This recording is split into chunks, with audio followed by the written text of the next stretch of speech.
ఒక పంట కాపరి చీకటి పడగానే తన పంట చేను పక్కనే తన ఎద్దులను ఓ కొయ్యకి కట్టాడు.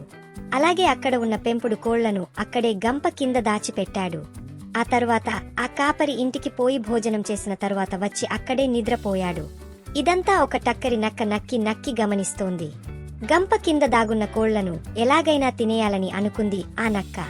పగలంతా పంతచేలలో నక్కి కూర్చుంది నక్క. పంట కాపరి భోజనానికి వెళ్లే సమయం గమనించి కోళ్ల గంపలో దూరి బాగా బలిసిన ఒక కోడిపుంజిని పట్టుకుంది. దాని నోట కరుచుకుని పొలంలోకి వెళ్లి దాన్ని చంపి ఆరగించింది.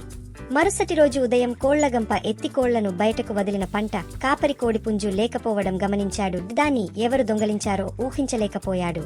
ఎవరు దొంగలించారో తెలియటం లేదు. కాని ఆ దొంగ ఎవరో కనిపెట్టి తీరాలి అనుకున్నాడు.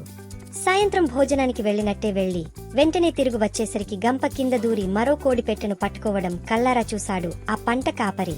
ఇది నక్క పని అన్నమాట. ఈ నక్కని ఎలాగైనా పట్టుకోవాలి అనుకున్నాడు.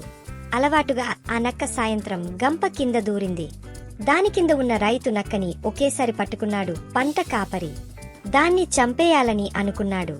కాని పాపం కదా, దానిని చంపడం ఎందుకు? చంపకుండా దీనిని బాగా భయపెట్టి వదిలేయాలని నిర్ణయించుకున్నాడు. నక్క తోకకి చక్కగా నూనె పట్టించిన గుడ్డలను కట్టాడు.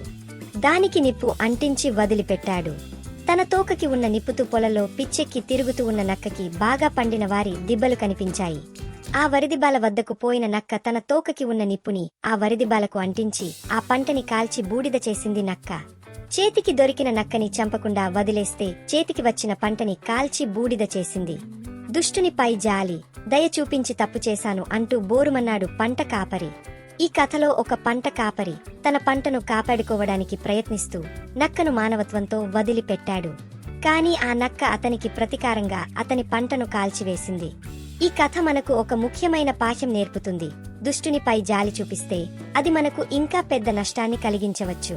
మనం చేసే ప్రతి నిర్ణయంలో జాగ్రత్తగా ఉండాలి, లేకపోతే అది మనకే భవిష్యత్తులో దుర్మార్గంగా మారవచ్చు. అయితే ఈ కథలో పంట కాపరి చేసిన తప్పు ఏమిటి?